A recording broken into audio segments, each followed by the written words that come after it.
Bueno, presentamos de una vez. Un gusto en estar con todos ustedes. Mi nombre es Fernando Hernández. He trabajado por 20 años como consultor en riesgos financieros y sobre todo, disculpen, cuantitativos. Ese, digamos, es el nombre de mi juego, trabajar con la parte cuantitativa. Y lo que quiero que podamos discutir el día de hoy y hablar un poco son sobre algunos mitos que existen en este camino que hay de pasar de los modelos cualitativos a los modelos cuantitativos. Algunas de las preguntas que vi inclusive en la charla pasada tenían que ver, creo, o van a ser de alguna manera respondidas en esta aplicación que tenemos. Desde ya les dejo aquí mis datos, este es mi correo, mi nombre, mi teléfono. Yo Fernando, estoy... ¿podrías volver a Sí, presentar? Porque no se está viendo tu pantalla, se ha cortado la presentación. se ha ¿Puedes volver a revisar cortado. la presentación? ¿Se ve ahora? Ok, ahora sí, ahora sí. Sí. No voy a entrar en PowerPoint, siempre tiene esta cuestión incómoda, ¿verdad? Cuando Sí, entras a modo presentación, pasan cosas raras, así que qué sí, acá extraño. justo Gustavo nos comenta que no ve la pantalla, así que, Cristian, No, ok. ¿la ven o no la ven? A ver, permíteme, voy a verificar acá en la pantalla. Eh, ok, acá me dice que sí, estoy efectivamente, sí se ve, perfecto, conforme, Sí la ven. sí está bien. Ok, listo. Está bien, entonces no voy a entrar en modo presentación de PowerPoint, de todas maneras no voy a estar mucho tiempo en PowerPoint. Bien, la idea entonces es, como les decía, hablar en el camino de lo cualitativo a lo cuantitativo, como cuando pasamos del mapa de calor de riesgos operacional a la parte cualitativa, a la parte cuantitativa, a modelos de simulación Monte Carlo. Hay mucha gente que le tiene miedo, le tiene animadversión y de alguna manera piensa que este tipo de herramientas pues tienen una serie de obstáculos que impiden su implementación.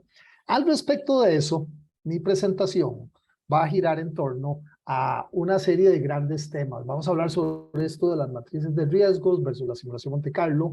Vamos a hablar de que por ahí la vi como una pregunta, ¿necesitamos o no bases de datos históricas? De una vez se lo adelanto. Esa es la eterna pregunta. Mire, en mi organización no vamos a pasarnos a riesgos cuantitativos, a simulación Monte Carlo, porque no tenemos datos. ¿Y por qué no tienen datos? Bueno, porque no los ocupamos, porque no tenemos simulación Monte Carlo. Se vuelve tautológico, se vuelve ¿qué es primero, el huevo o la gallina? Vamos a ver cómo salimos de ese mito, porque eso sí tiene salidas prácticas, que en la práctica de gestión de riesgos cuantitativos hay modos muy empíricos, muy prácticos, muy reales que nos ayudan a salir de ese mito, de ese hueco, de ese sesgo. Vamos a ver esto con ejemplos de varios tipos de riesgos en industrias. Particularmente me voy a enfocar en la industria financiera bancaria. ¿En qué? Bueno, en esta migración desde las matrices de riesgo a modelos con simulación Monte Carlo. Y al final, pues les presento algunos tipos de recursos gratuitos, algunas cosas que yo hago personalmente en mi canal de YouTube, donde comparto usualmente de este tipo de cosas. Esta es más o menos la presentación. Lo primero a lo que quiero entrar, como les decía, es en la parte de unas encuestas. Y también les decía, por favor, apunten por aquí mi teléfono, mi correo, mi WhatsApp. Yo estoy con la mayor disponibilidad siempre para responder preguntas, para tener nuevos usuarios en los canales de YouTube, para hacer presentaciones en empresas, así que con mucho gusto. Bien, estas encuestas corresponden a un trabajo que hicimos en LinkedIn, donde fundamentalmente lo que hicimos fue que le preguntamos si respondieron en unos 55 grupos distintas a unas 95,000 personas. Entonces no es lo que yo rescoté por ahí y algún amigo me contó y otro. No. De las 95,000 personas recibimos unas 7,000, casi 7,000 respuestas a 6 preguntas que tienen que ver con este asunto entre lo cualitativo y lo cuantitativo en riesgos operacionales. Aquí viene la primera respuesta. Esta, observen, fue respondida por casi 1,800 preguntas y la pregunta era la siguiente. La principal razón por la que mi organización realiza análisis de riesgos es por motivos de cumplimiento y o normativos. O sea, yo no uso, y esa es la pregunta subyacente, yo no uso simulación Monte Carlo, yo no uso, no, en gestión de riesgos en general, para más que para cumplir las normas a las que se me obliga. Y lo que tenemos aquí es un 60% del mercado usa lamentablemente, la gestión de riesgos, vamos a ponerlo de esta manera, solo porque se lo piden, solo porque lo tiene que cumplir, solo porque la normativa le dice, tiene que hacer esto.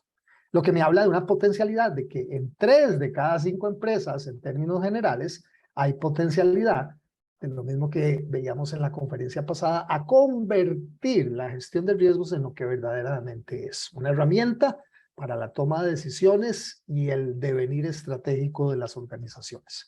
Segunda pregunta. ¿Soy consciente de las trampas, debilidades y fallas del análisis cualitativo de riesgos, es decir, de los mapas de calor? Yo mismo me sorprendí de esta pregunta. Después de 20 años de estar respondiendo este tipo de cuestiones y viendo clientes en todo el continente, pues nos damos cuenta que básicamente 4 de cada 5 usuarios, entre más de 1000 usuarios, dicen, ¿saben qué? Sí, yo admito, ya sea porque me lo han contado, ya sea porque lo he visto, ya sea porque es lo que sé, que hay algo mejor, que hay un cáliz ahí adicional que podría ser la cuantificación de los riesgos. Y dicen, yo estoy consciente de esas limitaciones que tienen los mapas de riesgo, los mapas de calor. Lo que nos lleva automáticamente a una pregunta inversa respecto del mismo tema. Considero que la simulación de Monte Carlo y otras herramientas cuantitativas son herramientas más maduras en comparación con los mapas de calor de riesgo. Es como la pregunta complementaria a la anterior. Y aquí más o menos los porcentajes andan parecidos. 2 de cada 3 participantes de más de 500 respuestas dicen sí, yo creo que la simulación de Monte Carlo es algo más maduro que los mapas de calor de riesgo. Entonces, si sabemos cuáles son las limitaciones muy claras, muy severas que tienen los mapas de calor, si sabemos al mismo tiempo, en la mayoría de los casos, con números representativos de gestores y analistas de riesgo y directores y gerentes, que la simulación Monte Carlo es mejor, ¿por qué es que las empresas no dan ese salto? ¿Qué es lo que hay? Hemos distinguido al menos 2 o 3 mitos, 2 o 3 ideas fuertemente enraizadas en evitar ese paso que tenemos acá. Una de ellas es esta no, básicamente podríamos descartarla. No es que consideremos que la simulación Monte Carlo, como dice la pregunta, solo pueda ser implementada adecuadamente por matemáticos, estadísticos, científicos, actuariales o similares. De hecho, aquí en desacuerdo están más de 2/3 partes. O sea, solamente una tercera parte se cree el cuento de que usted tiene que tener un PhD en estadística o matemática para poder manejar simulación Monte Carlo. Mi experiencia en estos 20 años de hacer este tipo de gestiones es que si usted conoce las herramientas estadísticas de los que le dio un curso universitario en estadística 1, es decir, si usted sabe que una media no es un calcetín, y que es una desviación estándar, y básicamente esos conceptos, tiene las herramientas necesarias para poder manejar simulación Monte Carlo. Y una pregunta también relevante, y esta es la que les decía, la ausencia de una base de datos relevante de eventos en mi organización nos impide entrar en técnicas de simulación de Monte Carlo. Esto yo me lo encuentro una y otra vez. La gente dice, no, mire, es que no tenemos datos. Y como no tenemos datos, entonces no montamos no nos vemos motivados para tener y hacer este paso.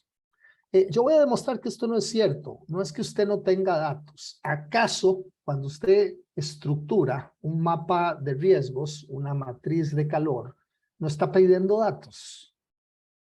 O sea, cuando un experto en su panel, en su taller de trabajo, dice, es un rojo o es un 3 en esta categoría de frecuencia o probabilidad y es un 2 en este impacto, no está usando datos. Por supuesto que estás usando datos.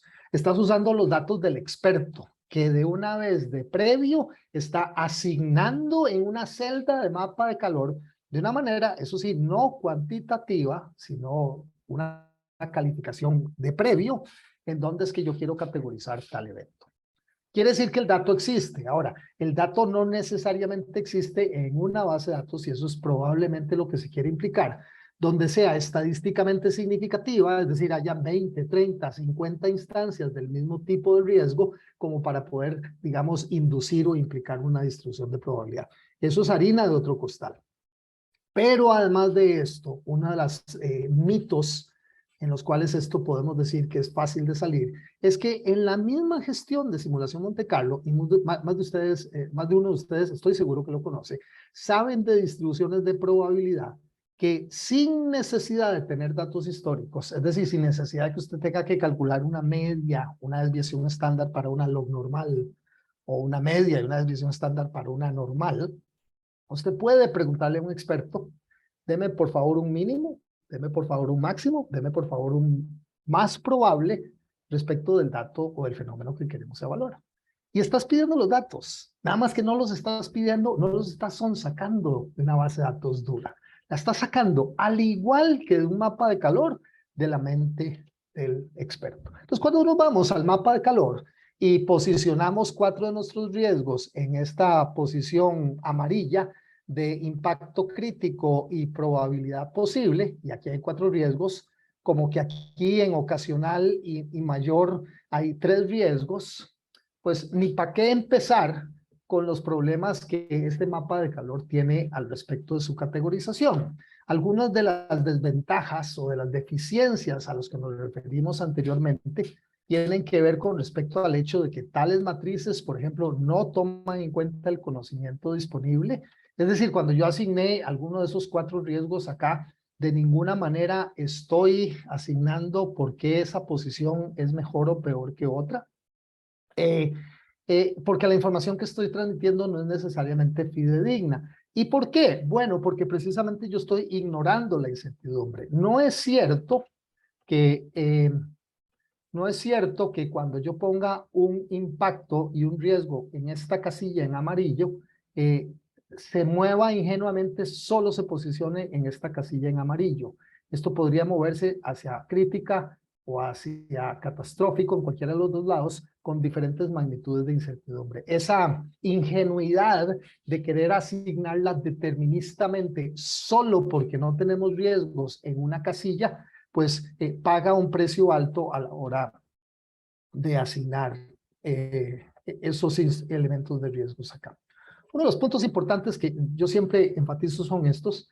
Cuando hacemos matrices de riesgo, somos muy arbitrarios en las escalas. Eso se ha demostrado hasta la saciedad por muchos estudios. O sea, en la mente de todos nosotros, probable, imposible, ocasional, moderado y constante significan muchas diferentes cosas. Entonces, ya desde este punto, pues arrancamos con bases de datos arbitrarias y ambiguas, en donde también es imposible hacer una diferenciación dentro de los cuadrantes. O sea, cuando yo digo, bueno, este cuadrante, este amarillo ocasional y menor, es mejor que un crítico posible, los dos son amarillos, ¿cuál de los dos pesa más? Ese tipo de calificaciones, pues evidentemente no se pueden hacer. No voy a seguir con las demás deficiencias que tienen los modelos. Eso es, en mi país decimos que eso es llover sobre mojado. También se le dice, eso es hacer leña del árbol caído. Aquí tengo una lista de algunos de los elementos adicionales en donde comparamos ambas metodologías cualitativas y cuantitativas. Me voy a enfocar ahora en los mitos que hemos mencionado, recolectados de volúmenes de datos importantes para responder al respecto. Por cierto, déjeme también adelantarle que este tipo de problemas de dimensionamiento de las matrices de riesgo, yo de alguna manera discuto este tipo de cosas en mi canal de YouTube.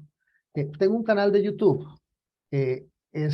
por acá, que se llama Decision Train en español, Decision Train todo seguido en español, donde tengo innumerables videos de todos estos temas cuantitativos. Esa información está puesto por playlists y ahí en decenas de videos respondemos muchas preguntas al respecto de todos estos temas cuantitativos que aquí se mencionan. Fíjese, por ejemplo, y aquí es donde empiezo ya y voy a salirme de la conferencia, piense en esos ejemplos que tenemos del lado derecho en esta transparencia. Esos son riesgos operacionales en diferentes industrias. Por ejemplo, errores contables en un banco, accidentes laborales en un proyecto de construcción civil, resbalones de clientes en un supermercado, fallas de suministro eléctrico en una red informática, derrame de químicos en una fábrica. ¿Qué tienen en común esos elementos? Bueno, podríamos decir que esos elementos, al categorizarse como de multiplicidad plural, cuando se realizan en esto, son difíciles de categorizar en la escala de probabilidad, es decir, en la escala vertical. Porque todos esos fenómenos o riesgos que he mencionado pueden repetirse más de una vez durante la unidad de tiempo. Pensemos en un año como marco de referencia. Si pensamos en un año y pensamos, digamos, en el riesgo muy típico, digamos, de la industria de construcción civil, que es riesgos de accidentes laborales, es muy difícil. Cualquiera de ustedes que ha trabajado con este tipo de cosas sabe que es súper complicado a meterlo en esta categoría. Y eso sí, imagínense, digamos, un proyecto que usted sabe que van a haber mínimo tres accidentes laborales y máximo podrían haber hasta 20. ¿Dónde lo meto? Improbable, posible, ocasional, moderado, constante. Estas calificaciones subjetivas y lingüísticas no están hechas a la medida porque la escala que tenemos acá en el mapa de calor está diseñado para riesgos de naturaleza binaria, es decir, para riesgos que suceden o que no suceden. Entonces, claro, algo como un permiso, una licencia ambiental, un evento que puede suceder o no suceder, es decir, es binario, de alguna manera, y dadas inclusive sus arbitrariedades y ambigüedades, podría ser clasificado en estas 5 categorizaciones que en este caso le hemos dado a este mapa de riesgos. Pero ¿qué hay con respecto a un riesgo que sabemos que se va a presentar muchas veces o varias veces a lo largo, digamos, de un año? Es muy difícil ponerlo. Y la razón principal es porque esta estructura está hecha, como insisto, para riesgos de naturaleza binaria y no para riesgos de múltiple frecuencia. Aquí es donde podemos empezar a saltar hacia modelos de riesgo que generan ese problema. Salgo de aquí en este momento de mi presentación.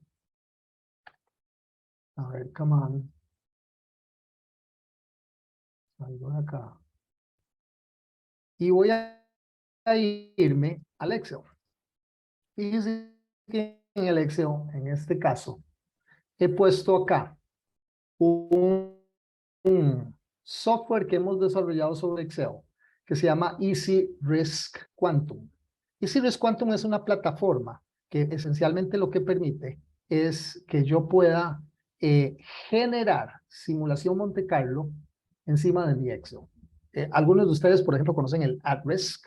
Déjenme contarles, yo trabajé con Palisade, la empresa que hacía el software AtRisk por 17 años. Con esa empresa fue por donde viajé por muchos países en el continente enseñando a utilizar riesgos y yo considero que este es quizás, si no, el mejor software inclusive que yo desarrollé para hacer la cuantificación de los riesgos de simulación Monte Carlo sobre el Excel. Y utilizando el AtRisk, esencialmente, o el Easy Risk Quantum, este que tenemos acá, podemos entonces empezar a responder a las preguntas de estos problemitas que encontramos a la hora de pasarnos de cualitativos a modelos cuantitativos. A ver, el ejercicio más sencillo es el ejercicio binario.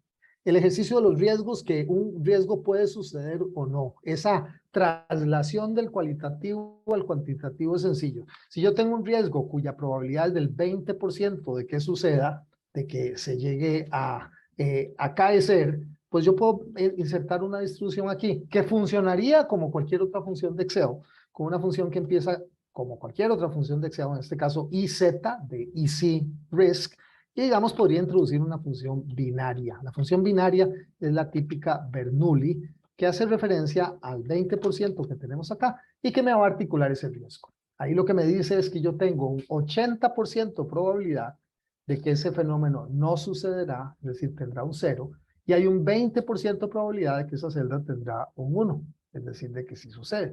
Si ese 20% fuese, digamos, el 50%, pues mi ejercicio lo que tiene es el típico ejercicio de tirar una moneda al aire. Cada F9, es decir, cada vez que yo genero un número aleatorio, que es el principio básico de la simulación Monte Carlo, estoy generando un número que a la larga En la mitad de las veces será un 0 y en la mitad de las veces será un 1. Y hasta ahí usted me dice, entonces, ¿para qué ocupa usted simulación Monte Carlo? Hasta ahí estoy de acuerdo. Hasta ahí quizás un mapa de calor pues hace lo mismo si yo lo pongo en una categorización, porque estamos hablando de un riesgo que sucede solamente una vez. Ahora, aquí es donde en la vida real se empieza a complicar. Pensemos en un riesgo diferente. A ver, digamos de nuevo, usted tiene, qué sé yo, tiene 10 cajeros en una sucursal bancaria. Y usted sabe que en un mes, por datos históricos o por como lo veremos ahorita con casos reales sacados de un experto, perdón, no 10, pensemos que tenemos 8 cajeros en su sucursal bancaria. El riesgo que tenemos identificado, llamémoslo errores de registro contable o errores de entrega de dinero de más o lo que sea.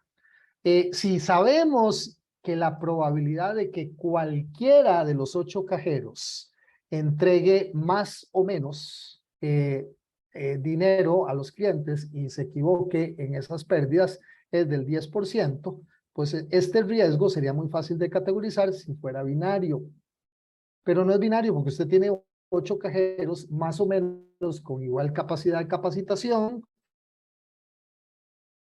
más o menos con el mismo nivel humano, número de horas, condiciones similares. Entonces podríamos decir que yo tengo para cada uno de ellos una función Bernoulli de cuántas veces, ojo lo que quiero responder yo ahorita, cuántas veces tendré yo el fenómeno de pérdida o de riesgo precisamente por errores de registro contable, asumiendo que hay un 10% de probabilidad de pérdida en cada uno de ellos. Fíjense que tengo ahí una Bernoulli. Esa Bernoulli yo la puedo multiplicar para abajo. Y ahora tengo 8 Bernoullis. Y en esas 8 Bernoullis, en este escenario en particular, la suma de esos 8, pues en este caso, por ejemplo, me da 0. Ninguno de los 8 cajeros se equivocó en el mes. Pero si yo le doy F9, es decir, si recalculo de nuevo lo que tengo con el Easy Risk acá, pues aquí genero, hay 3, el cajero 1, el cajero 3 y el cajero 4 generaron errores, 3 en total. Ahora ninguno, ahora 1, ahora 2, ahora 2, ahora 0. Ahora, ¿cuál es la probabilidad que los 10 se equivoque? Es bajísimo. Bueno, este es un paso donde, como ven, a lo que voy acá, es al hecho de llevarme esta estructura, déjenme sacarlo de nuevo acá, hacia un punto en donde en vez de ver mi matriz de riesgos con la escala vertical en probabilidad, mi sugerencia es no la vea en probabilidad, véala con frecuencia. Frecuencia es un concepto más amplio que probabilidad, que por sí es binaria. Frecuencia me dice cuántas veces por unidad de tiempo, hablemos de un año convencionalmente, se va a dar el evento. Y usted lo puede de inmediato cuantificar acá. 0, 1, 2, hasta el número de veces que hay. Entonces, en ese sentido, yo aquí, este evento, que puede suceder acá, aquí sucederá 2 veces. En el próximo, aquí sucederá 0, aquí sucederá 0, aquí sucederá 1, aquí, y así sucesivamente. De hecho, hay una función que en Excel, con el Easy Risk Quantum, en este caso, haría ese riesgo múltiple. Esa función se llama la función binomial. Yo escribo aquí binomial como escribiría cualquier otra función de Excel, nada más que con 2 parámetros. ¿Cuántos cajeros tengo? 8 cajeros. ¿Cuál es el riesgo al que se enfrenta cada uno de los cajeros? Aquí pongo coma porque tengo separador de decimales americano. La mayoría de ustedes pondrían punto y coma. 10%. Esa es la probabilidad de que cada uno de estos 8 tuviese un error. Bueno, la Easy binomial que tengo en este caso me va a generar números aleatorios donde en cada F9 que yo genere, vamos a apagar esto acá, yo voy a generar F9s con diferentes números, aquí un 0, aquí un 0, aquí un 1, aquí un 0, y así sucesivamente diferentes distribuciones de probabilidad o diferentes instancias respecto a este. Este, por alguna razón, no lo puedo generar, pero vamos a ver qué es lo que sucede con otro. Que también, insisto, la idea es pensar en riesgos cuya frecuencia sea más que binaria. Este eje vertical es más problemático, como lo veremos ahorita, que el eje horizontal, que es el eje de impacto o severidad. Por ejemplo, imagínense otro riesgo. Usted tiene, digamos, 10 proyectos. Y en cada uno de los proyectos tenía un riesgo en particular. Esto podría ser, digamos, paradas por indisponibilidad de materiales de construcción. Imagínense que sea un proyecto de construcción civil. En el proyecto 1, el riesgo se presentó 2 veces. En el proyecto 2, 5 veces. En el proyecto 3, nunca se presentó.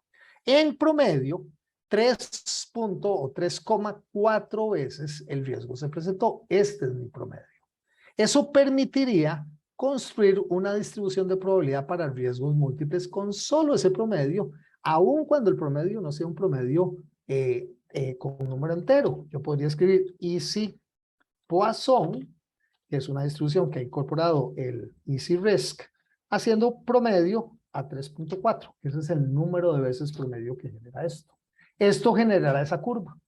Esta curva de probabilidad que yo estoy generando acá me permite decir, vean por ejemplo aquí se genera un 4, que es este número que tenemos acá, pero si yo le vuelvo a dar F9, ahora es un 2, ahora es un 2. Fíjense que el 2 y el 3 serán las instancias más altas, pero podrían también generarse 6. De hecho, en el 5% de las veces, usted estaría generando un 6, o un 4, o un 3, o un 1. Inclusive podrían darse posiciones extremas como esta de un 7, o inclusive hasta de un 0. Es decir, con simulación Monte Carlo y con funciones en Excel, en este caso con una barra que tenemos encima del Excel que permite hacer esto, tenemos al menos ya domada, sofisticada, esta primera instancia de riesgos con respecto a la frecuencia. Pero también hay casos adicionales. Déjenme mencionarles lo siguiente. Pasemos al área sobre todo de la impacto o la severidad. Usted me dice, de nuevo, no tenemos datos. Bueno, déjeme sugerirle que si bien usted no tiene datos, usted siempre al principio, antes de que empiece a recolectar datos, puede irse donde su experto y preguntarle, mira, señor experto, dame tu valor mínimo, tu valor modal y tu valor máximo respecto del riesgo en particular. Entonces yo podría decir, bueno, cierto riesgo en particular que tendría como mínimo 100, como más probable 500 y como máximo 1000. Y con base en esos 3 puntos yo podría construir, por ejemplo, una distribución PERT. Una distribución PERT es una distribución beta modificada, para los que quieren saber la parte técnica, que utilizando esos 3 parámetros me da una curva de probabilidad que se vería así. O inclusive si la quiero hacer más asimétrica, podría verse de esta manera. Eso es una curva que en cada F9, es decir, en cada iteración, yo generaré diferentes números aleatorios de lo que puede generarse respecto al impacto. Es decir, cada vez que el fenómeno suceda, ese sería el número de veces en que el impacto sucedería para ese riesgo en particular. Con esos 2 elementos hemos de alguna manera sistematizado la parte de frecuencia con al menos 3 distribuciones. La Bernoulli, la binomial, la Poisson. Hay más distribuciones, por supuesto. Y en este caso, sin necesariamente tener datos, es decir, sin necesidad de buscar un promedio, una media y una desviación estándar, yo puedo ir donde un experto, bien que mal ya yo estoy yendo donde el experto a preguntarle datos cualitativos, que me separa de llevarlo a pedirle datos cuantitativos, en este caso un mínimo, una moda y un máximo. Por ahí hay otra distribución que el software también tiene, que es la triangular. Esa distribución triangular haría más o menos el mismo trabajo, nada más que evidentemente aquí tenemos ángulos cerrados. En vez de ser curviados, los ángulos son cerrados y caen de manera lineal en ambas direcciones.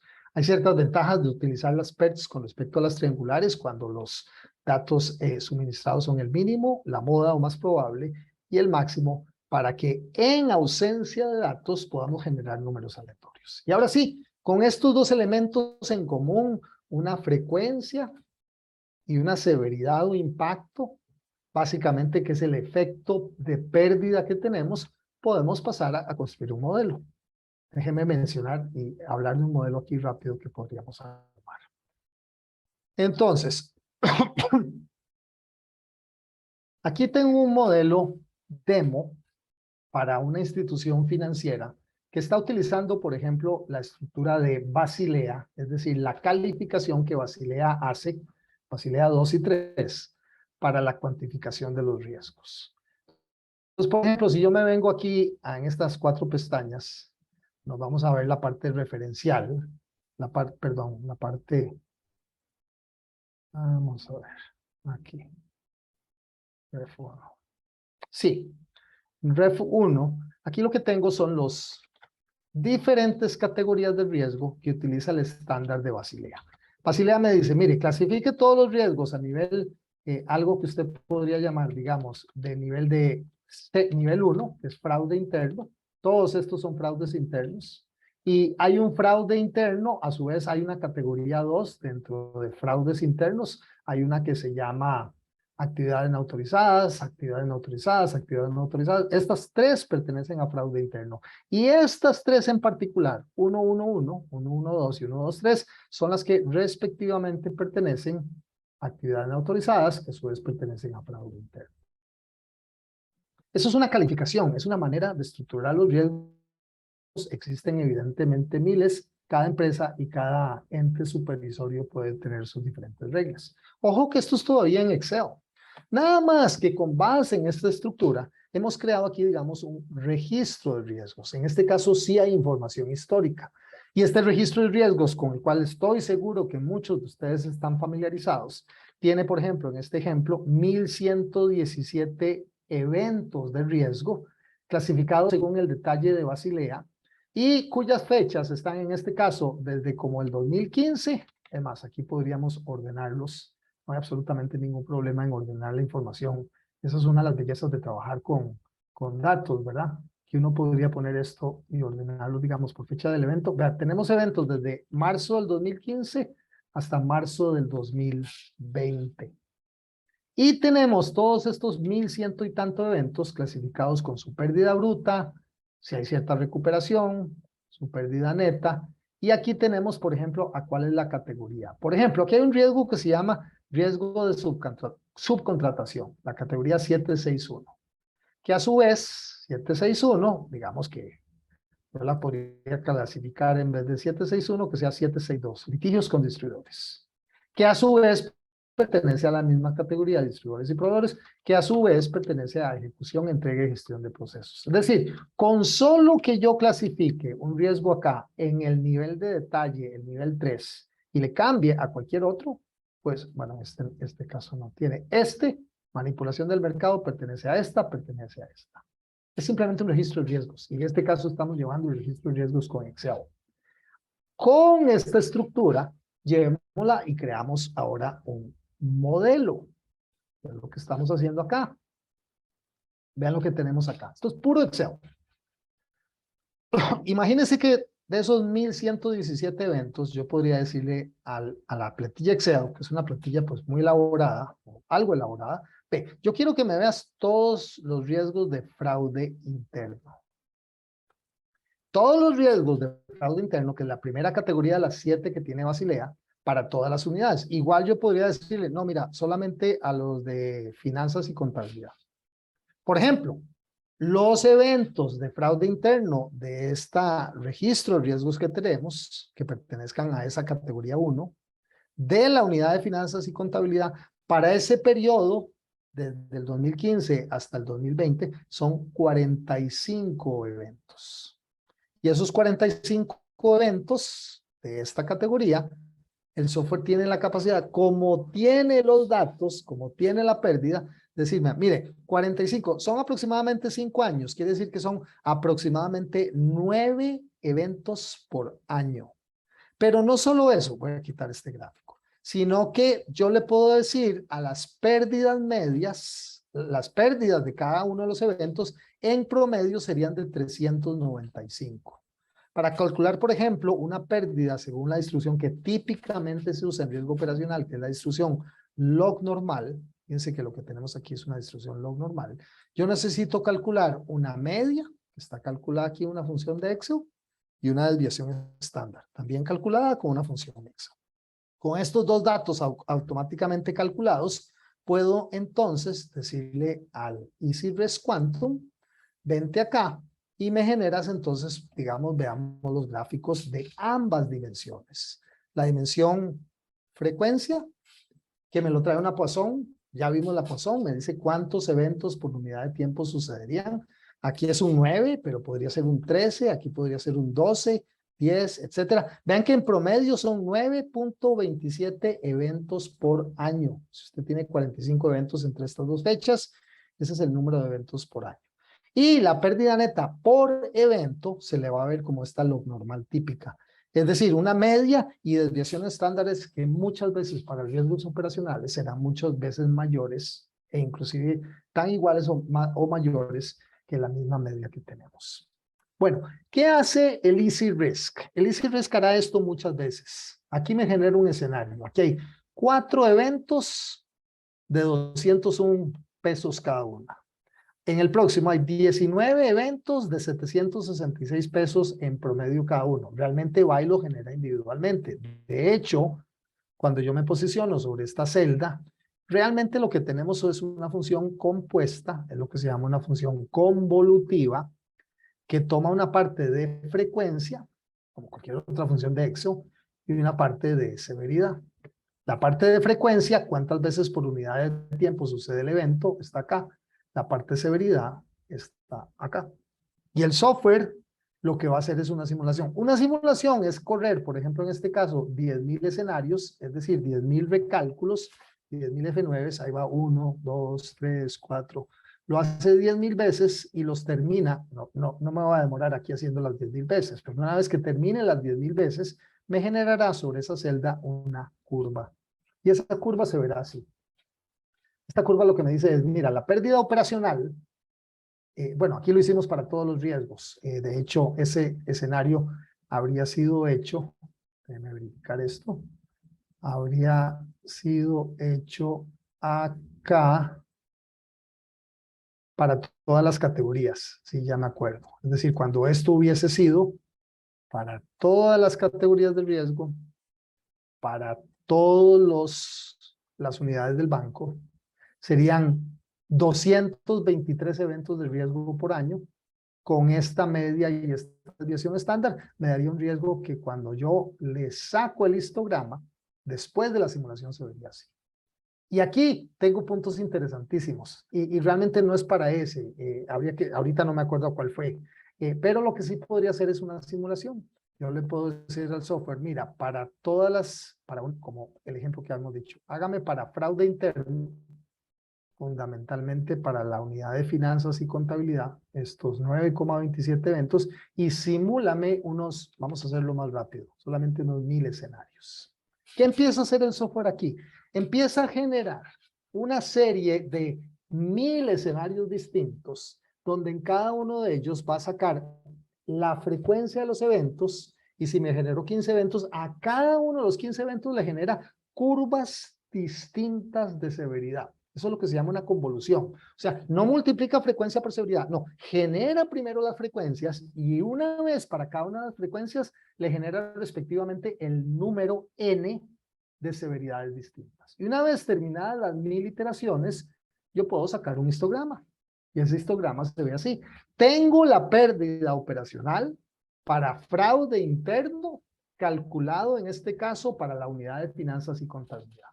Y desde ya podríamos decir que con esto obtengo el VAR.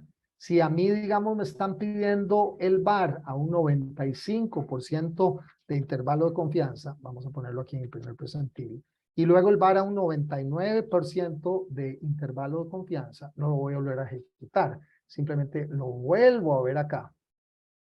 Voy a volver entonces a ver acá un gráfico en el percentil 95, en el percentil 99, que son respectivamente estos valores. Y aquí tengo el VAR. ¿Qué es el VAR? El VAR, es la máxima pérdida esperada a un nivel de confianza para un periodo determinado de tiempo. En promedio, tu pérdida es de 4.689. El percentil 95 es de 8.461. La diferencia de este menos este, asumiendo que el VAR, digamos, que a usted le pide la superintendencia, es al 95%, esta diferencia, que va siendo como de 3.700, es lo que se conoce como la pérdida no esperada al 95% confianza. Y la suma de la pérdida esperada, la media, más la pérdida no esperada, pues nos da el percentil 95. Este percentil 95 es el valor en riesgo que yo podría tener. Es decir, yo podría esperar con un 95% de confianza perder hasta 8.461 en el 95% de los casos. Es decir, hay un 5% de probabilidad de que podría perder eso o más. Bien, digamos, es un modelo en Excel que permite superar, vean, es muy sencillo. Yo no necesité tener datos. En este caso sí, estoy haciendo un ejemplo con datos, porque tenía la fortuna de tener una base de datos previamente lista. Pero yo no tengo que tener necesariamente esto. Déjenme mencionarle, por ejemplo, un caso distinto. Voy a irme, por ejemplo, aquí a esta plataforma, que es, digamos, la hermana mayor de Easy Risk Quantum. Lo que acabamos de ver en Excel es una plataforma que se posiciona sobre Excel para que tú construyas tus propios modelos, habida cuenta que conoces cómo es simulación Monte Carlo. Entonces, como lo vimos acá, tú haces tu modelito y lo construyes como cualquier otro modelo en Excel. Bueno, hay un hermano o una hermana mayor de este Easy Risk Quantum que puede ser implementado básicamente como una plataforma SaaS. Esa plataforma SaaS es esta.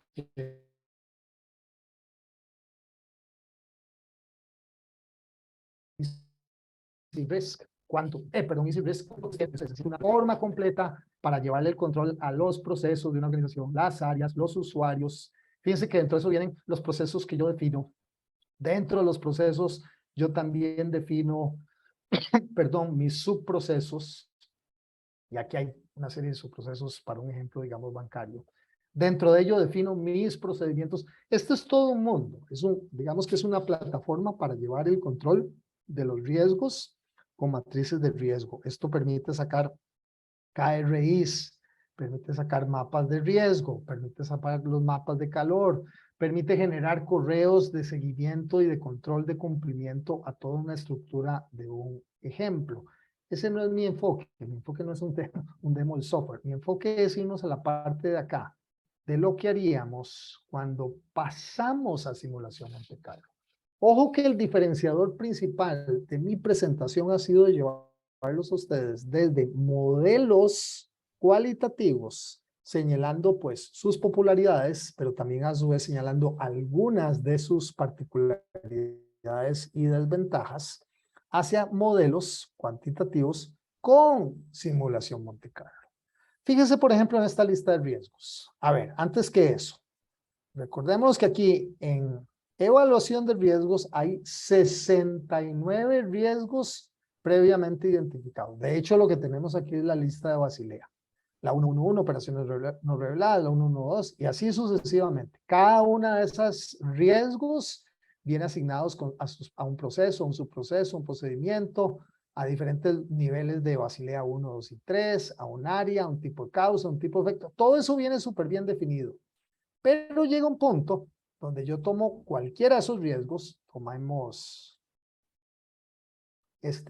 fraude o fraude crediticio o depósito sin valor, lo asigno, lo veo, lo controlo y al final, además de la calificación donde un riesgo puede ser tipificado con su frecuencia, en este caso en bajo, y su impacto, en este caso muy alto, por lo tanto bajo por muy alto, pues aquí se pseudo multiplica en una materialidad de 10. Yo lo puedo hacer cuantitativo o no. Y cuantitativo es, este riesgo me es tan importante que yo quiero llevarle números, quiero llevarle el control. Y aquí inclusive la posibilidad es doble. Puede ser que tú tengas datos, o sea, que ya se haya construido un registro de riesgos que se lleve en esta plataforma que me permita calcular con base en los datos que yo ya tengo y automáticamente generar los datos de una frecuencia, una severidad, según lo mostraba en el modelo en Excel. Es decir, con una frecuencia y severidad, una frecuencia con una Poisson y una severidad con una log normal. O puede ser que yo lo haga manualmente y que como lo hice cuantitativo, y no a todos los he mencionado cuantitativos, los puedo ahora controlar, digamos, de uno a uno acá. Y en simulación Monte Carlo, vean lo que tenemos aquí. Vamos a ver los riesgos que hemos creado.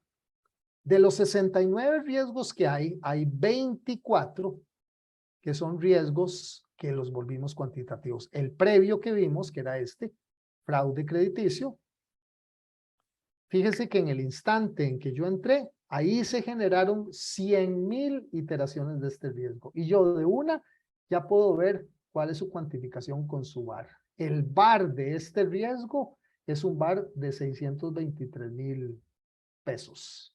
Es decir, existe un 95% de confianza de que este riesgo podría llegar a ser hasta de 623,000 pesos en pérdida, asignado a un procedimiento, a un área, a un tipo de causa, etc.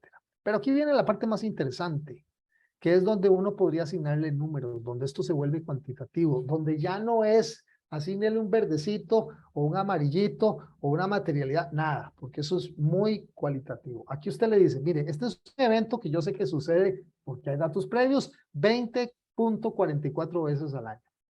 Y lo menos que perdemos en cada uno de los riesgos por cada evento de esos 20 en promedio es de 1,000.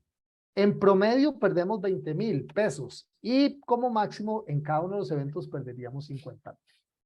Por detrás, esta plataforma lo que está haciendo es calculando, cuando yo le digo actualizar, y fíjense que lo que se demoró fue un par de segundos, me actualiza la curva y en esa curva se generaron 100,000 iteraciones que me componen todo ese riesgo y me sacan de una cuál es su VAR. Yo ya puedo determinar con los estadísticos cuál es el mínimo valor. O sea, como mínimo me voy a gastar 83,000 pesos.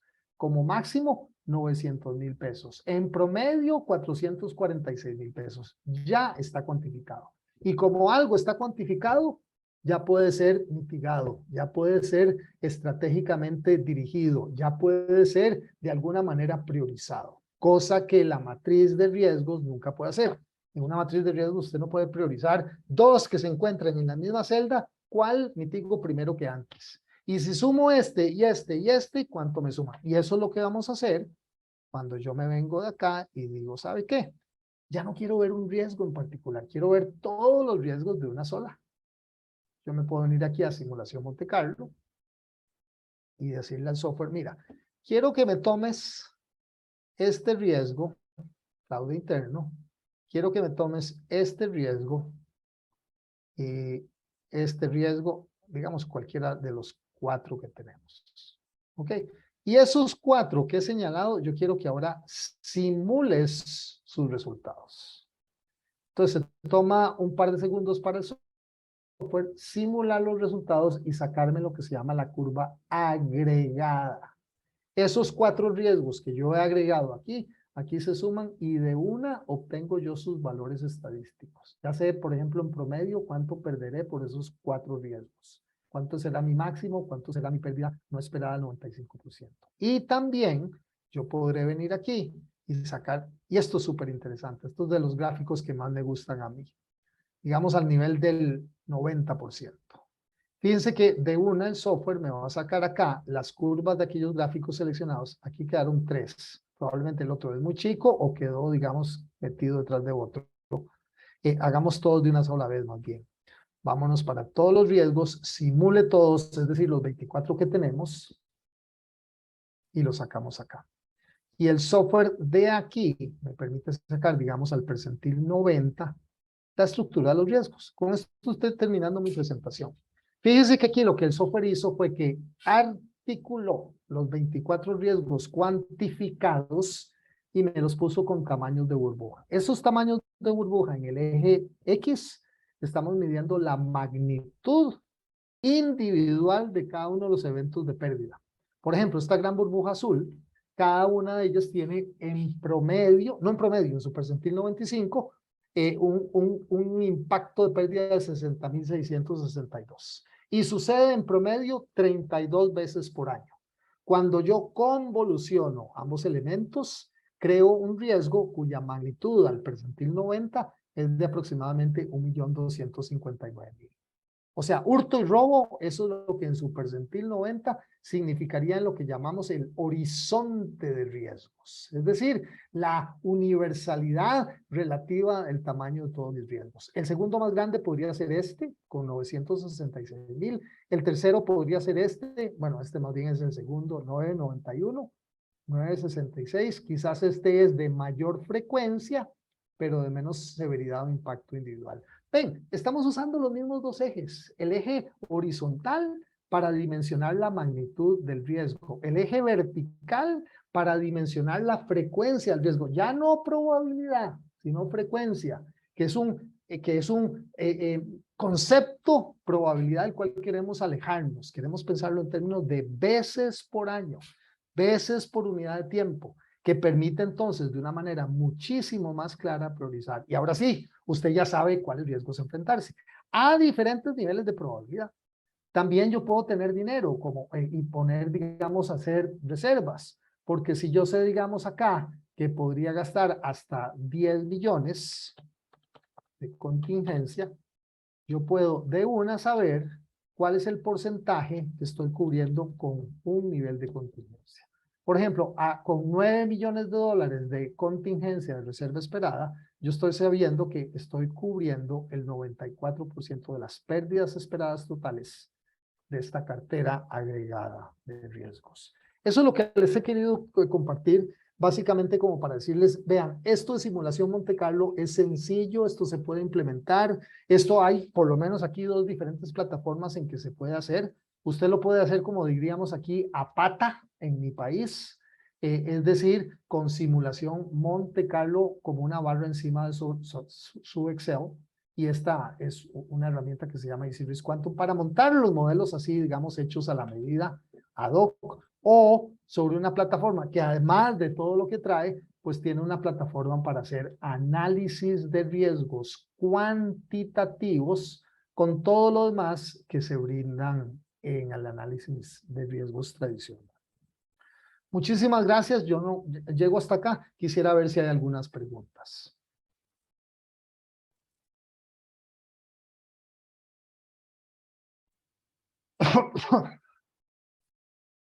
Don Yuri.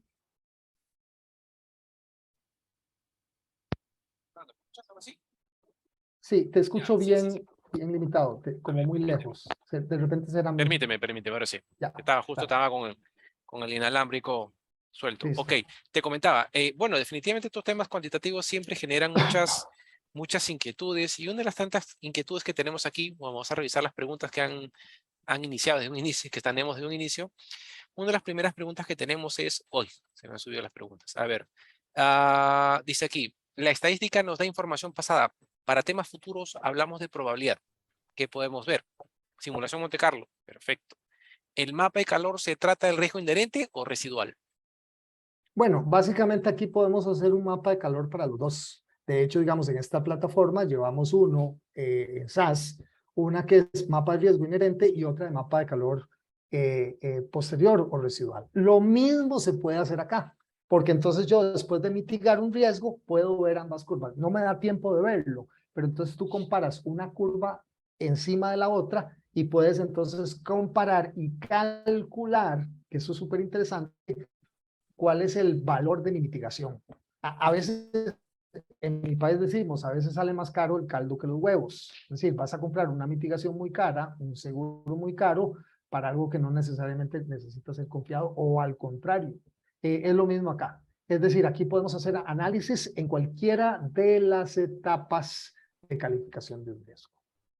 Ok, perfecto. Acá Cristian nos comenta desde Ecuador.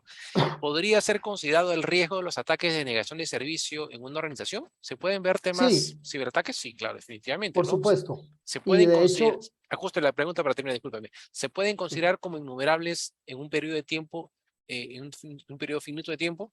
¿Un año promedio? ¿Es una entidad bancaria o e-commerce? ¿Cómo podemos tratar este tema de los ciberataques si es que no tenemos una información histórica, si no podemos hacer simulaciones, ejercicios para poder analizar en un escenario una situación potencial? Con gusto. Déjeme enseñarle, hay unas respuestas muy concretas a ese tipo de cosas acá. Easy Risk, Quantum, modelos demo. Si usted entra a easyrisk.com y baja las versiones estudiantiles, ahorita le digo cómo hacerlo, se va a encontrar muchos modelos distintos que puede bajar y descargar en versiones de prueba, que son gratuitas.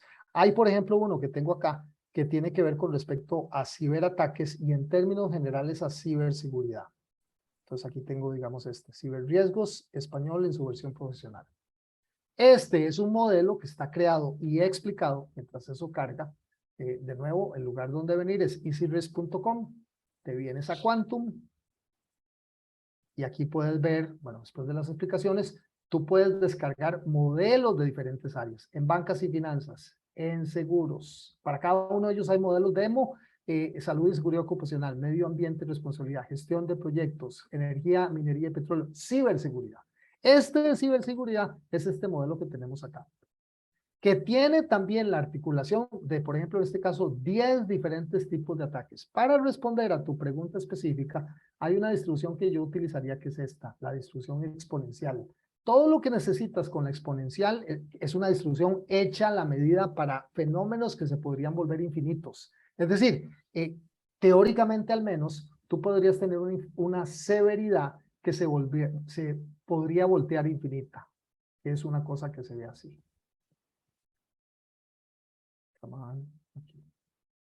Vean la curva exponencial, esta es la pérdida que yo podría sufrir por evento infinito y lo único que necesito saber es un promedio.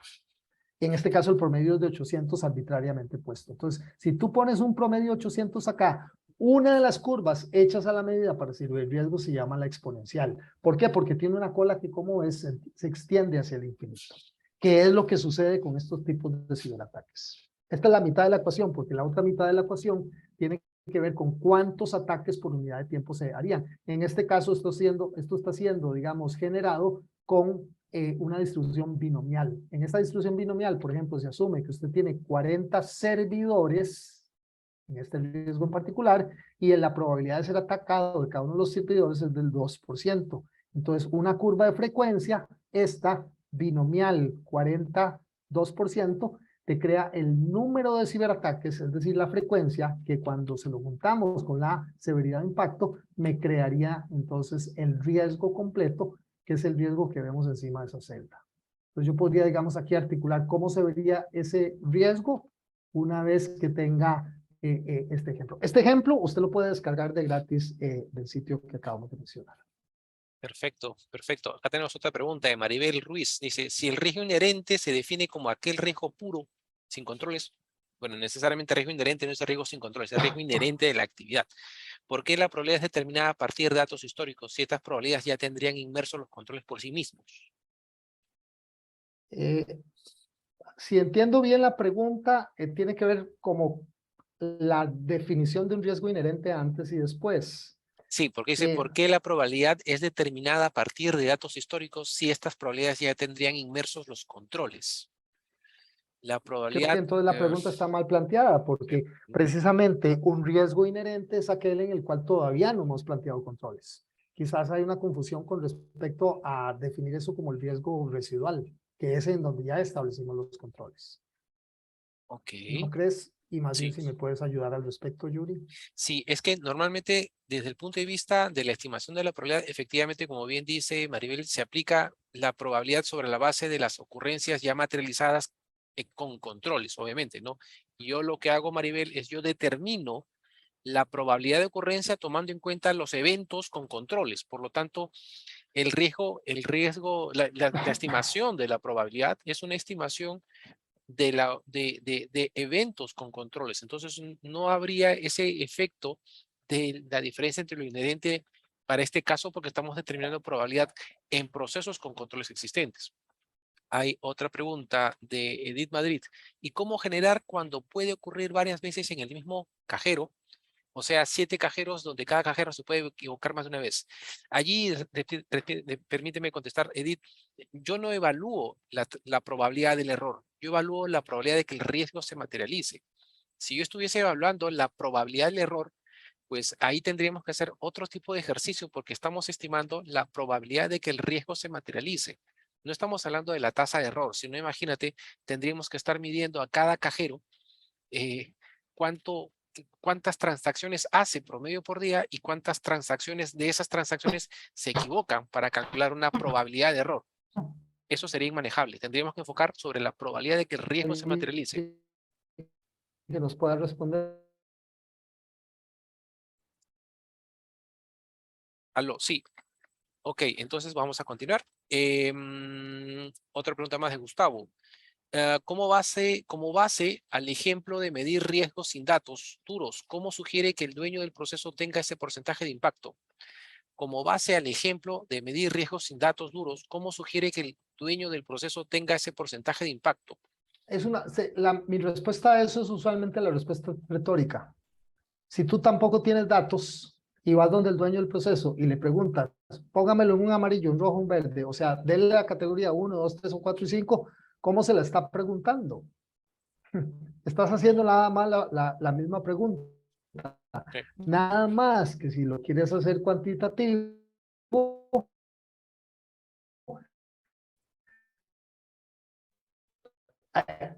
a la pregunta más compleja, cada 4, cada 5. Dame 3 datos, dame un mínimo, dame un más probable y dame un máximo que es más completo que tener uno solo y yo te formo una curva de probabilidad. Ya de entrada, ya venimos con un modelo más completo, que no es diferente con o sin datos cuando tienes mapas de calor o análisis de matrices de riesgo, porque igual está sacando datos, nada más que el dato lo está sacando de la cabeza de los expertos, no de una tabla en Excel o de un repositorio de una base de datos. O sea, en pocas palabras, la parte cuantitativa se está apoyando en el concepto de juicio experto para poder definir esos parámetros cuando no hay parámetros. Ese es mi punto. Mi gran punto es de que no tenemos que esperar a formar una base con cientos de eventos y quedarnos así cruzados durante años hasta que yo tenga suficientes datos significativamente estadísticos. No lo haga. Vaya y pregúntele a los expertos y mientras tanto construya distribuciones como la PERTO, como la triangular, que están específicamente diseñadas para sacar el juicio experto. ¿Acaso no estás haciendo lo mismo cuando lo asignas en una matriz de calor? Estás haciendo lo mismo. Sí, claro, claro. Y ya para un par de preguntas más, que con eso terminamos una pregunta de Verónica. Nada más que aquí lo estás haciendo de manera más completa. Ok, perfecto. Un par de preguntas más y cerramos. Verónica Salazar, ¿EasyRisk considera modelos de riesgo para protección de datos? Yo creería que sí, ¿no? Al final es la modelación, Sí, es por modelación supuesto. como tal.